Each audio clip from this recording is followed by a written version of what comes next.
So students, welcome back to my channel, that is The Educator.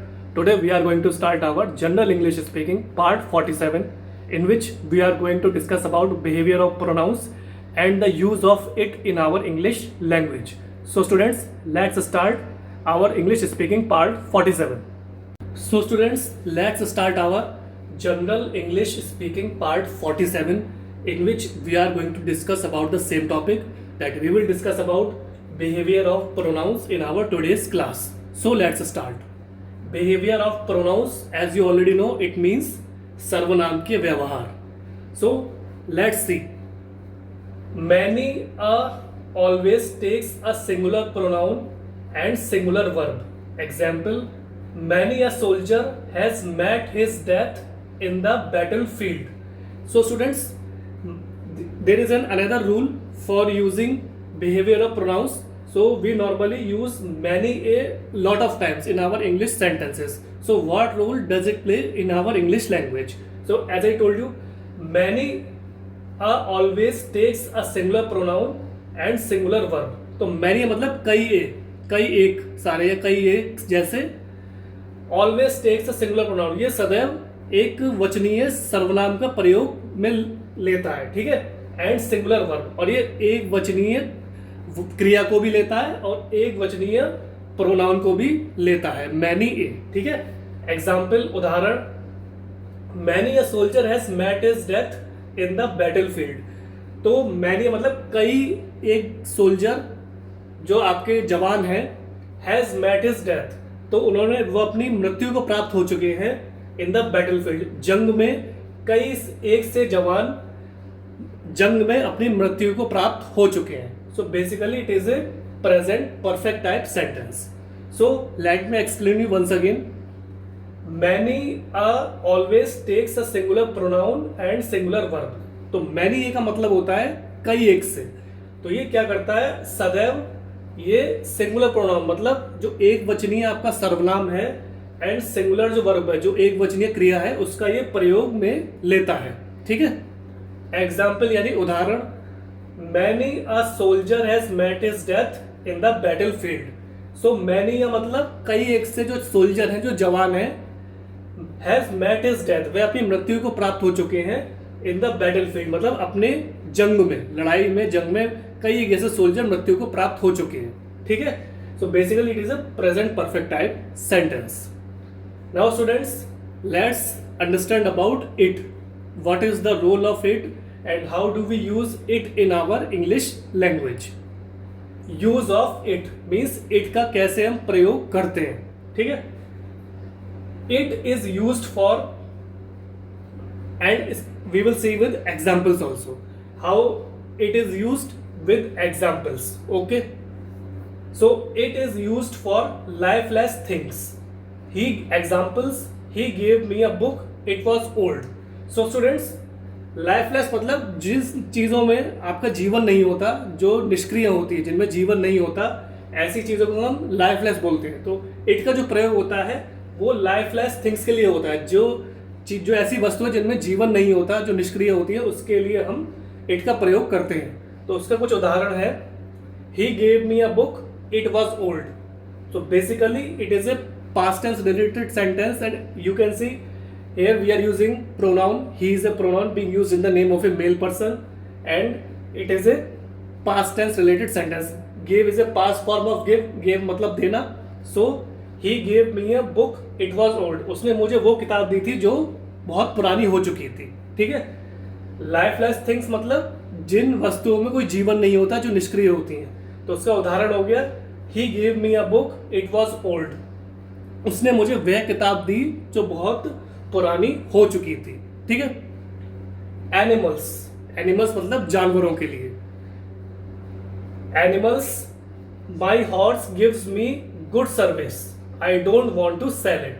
सो जो आपका it है वो बेसिकली जानवरों के लिए भी प्रयोग में आता है, एनिमल्स के लिए प्रयोग में आता है. उसका एग्जाम्पल, उसका उदाहरण है: my horse gives me a good service. मेरा जो घोड़ा है, my is a pronoun, horse is a noun, it is a name of an animal, that is horse. gives me, give मतलब देना, it is a present form of verb. Me is also a pronoun, it is being used for myself. Good service मतलब अच्छी सेवाएं, ठीक है, full stop. I don't want to sell it, I यानी pronoun हो गया, सर्वनाम हो गया जो मैं अपने लिए यूज कर रहा हूँ। डोंट मतलब इसमें नेगेशन आ गया, मना हो गया। वांट मतलब चाहना, टू मतलब दिन मैं करना नहीं चाहता, सेल मतलब बेचना, ठीक है। इट क्या है, इट आपका प्रयोग में आ गया, ठीक है, आपके घोड़े के रिगार्डिंग ये प्रयोग में आ गया, ठीक है। My horse gives me a good service, I don't want to sell it, तो जो मेरा घोड़ा है वो मुझे अच्छी सेवाएं प्रदान करता है, I don't want to sell it, मैं उसे बेचना नहीं चाहता हूं, ठीक है। तो एनिमल्स के लिए इट का प्रयोग होता है, my horse gives me a good service, मेरा घोड़ा मुझे बहुत अच्छी सेवाएं प्रदान करता है, I don't want to sell it, मैं उसको बेचना नहीं चाहता हूं, ठीक है। अब आते हैं तीसरे रूप में, children when male female is not mentioned. अब उन बच्चों के लिए प्रयोग में लाता है, लायक जाता है इट को, when male female is not mentioned, जब उनका जो फीमेल वर्जन है या मेल वर्जन है उसके बारे में मेंशन नहीं होता, जब बच्चों में ये नहीं बताया जाता कि ये मेल पर्सन है या ये फीमेल पर्सन है, तब हम इट का प्रयोग करते हैं। तो उसके उदाहरण हो गया, I saw a child it was playing, so basically it is a past tense related sentence and it is being used for children whether they are male और फीमेल, ओके। सो मैंने एक बच्चे को देखा, ठीक है, इट वॉज प्लेइंग, वह खेल रहा था, ठीक है। आई सॉ अ चाइल्ड, मैंने एक बच्चे को देखा, इट वॉज प्लेइंग, वह खेल रहा था, so basically it is a past tense related sentence. Children क्या होता है, आपके बच्चे हो गए, ठीक है। When male female is not mentioned, जब उनके मेल यानी आपका मेल हो गया, जो आपका मेल पर्सन हो गया, फीमेल पर्सन हो गया, स्त्रीलिंग या पुल्लिंग, उनके बारे में जब नहीं बताया जाता है तब हम इट का प्रयोग करते हैं। तो मैंने जैसे आपको उदाहरण में बताया, आई सॉ अ चाइल्ड, मैंने एक बच्चे को देखा था, इट वॉज प्लेइंग, वह खेल रहा था, so basically it is a past tense related sentence and it is an example of it, okay. Now speaking of the weather, the season and the time, example, it is spring, it is 10:30 by my watch. तो अब जो it का प्रयोग हम करते हैं students, हम basically use करते हैं speaking of the weather, the season and the time. तो इट का बेसिकली प्रयोग में लाया जाता है जब हम वेदर यानी मौसम के बारे में जानकारी देना चाह रहे हैं, या सीजन यानी ऋतुओं के बारे में जानकारी देना चाह रहे हैं, या टाइम यानी समय के बारे में जानकारी देना चाहते हैं, तब हम इट का प्रयोग करते हैं, ठीक है। It is spring, it is 10:30 by my watch, so it is spring means basically it is A present type sentence and spring आपने बहुत सुना होगा, स्प्रिंग क्या है, बसंत ऋतु हो गई, ठीक है। तो इट इज स्प्रिंग मतलब यह एक बसंत ऋतु है, ठीक। It is 10:30 by my watch, मेरी घड़ी के अनुसार अब जो समय है वो बेसिकली 10:30 का टाइम हो चुका है मेरी घड़ी के अनुसार, तो it is basically A present type sentence. It is spring means ये बसंत ऋतु का मौसम है, it is a present type sentence and it is being denoted for Ritu, for season, as it is mentioned in the definition. It is 10:30 by my watch, so it is also a present type sentence and it is also mentioning about the time as it is mentioned in the definition. It is 10:30 by my watch. तो मेरी घड़ी के अनुसार इस समय 10:30 बजे का समय हो चुका है, ठीक है। Speaking of the weather, the season and the time, it का प्रयोग होता है जब हम वेदर यानी मौसम के बारे में जानकारी देना चाहते हैं, सीजन यानी ऋतुओं के बारे में जानकारी देना चाहते हैं, और समय के बारे में जानकारी देना चाहते हैं। तो उसका उदाहरण मैंने आपको बताया, इट इज स्प्रिंग यानी यह बसंत ऋतु है, it is 10:30 by my watch, मेरी घड़ी के अनुसार इस समय 10:30 का समय हो चुका है। Both are present type sentences, okay. Next, stress over a noun और a pronoun that follows, example,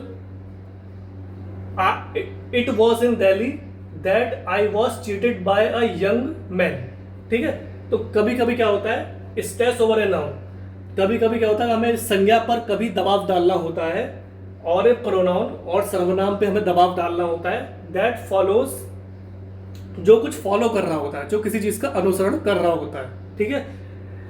it was in Delhi, तो here you can see it is basically being used for Delhi. Delhi is a noun, it is a name of a city, ठीक है। It is a past tense related sentence that I was cheated by a young man. I is a pronoun being used for myself and was is basically a past tense related sentence. Cheat मतलब धोखा देना, तो इसमें आपका ed लग गया तो ये past में हो गया, मतलब धोखा दे दिया गया. By a young man. Young man is also a noun because it is mentioning about a particular person, female person, young man. ठीक है. स्ट्रेस ओवर ए नाउन और ए प्रोनाउन दैट फॉलोज. कभी कभी क्या होता है कि आपका जो नाउन है, जो आपकी संज्ञा है, उस पर जब हम स्ट्रेस डालते हैं, उस पर थोड़ा सा प्रेशर बढ़ाते हैं, और ए प्रोनाउन और सर्वनाम पे हम जब स्ट्रेस, तनाव या प्रेशर बढ़ाते हैं, दैट फॉलोज, जो किसी चीज को फॉलो करता है या उसका अनुसरण करता है. ठीक है. उदाहरण एग्जाम्पल मैंने बताया, it was in Delhi that I was cheated by a young man. तो it is basically being denoted for Delhi and it is basically a pronoun. It is a past tense related sentence and Delhi, I told you, it is a name of a city. तो it was in Delhi, ये दिल्ली में हुआ था. That I was, I is a सर्वनाम being used for me. I is a pronoun. That I was, कि मैं cheated मतलब cheat मतलब धोखा देना, ed लग गया तो past form हो गया. Cheated by a young man, तो मुझे एक जवान आदमी से मैंने धोखा खाया. ठीक है. इट वॉज इन दिल्ली, ये दिल्ली में ही हुआ था. That I was cheated by a young man, मैं एक नौजवान से, एक यंग मैन, एक नौजवान युवक से धोखा खा गया. So it is a past tense related sentence. ठीक है. So students, this was the general English speaking part 47 in which I tried to explain you about behavior of pronouns with some rules, definitions and examples, and I also explained you about use of it.